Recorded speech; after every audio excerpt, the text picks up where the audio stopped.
இதய தெய்வம் நமது அண்ணா தோன்றினார். அவர் என்றும் வாழும் கொள்கை தீபம் ஏற்றினார். இதய தெய்வம் நமது அண்ணா தோன்றினார்.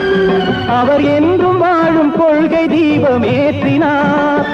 அந்த ஒளி காணலாம், சொன்ன வழி போகலாம், நாளை வரலாறு நமக்காக உருவாகலாம்.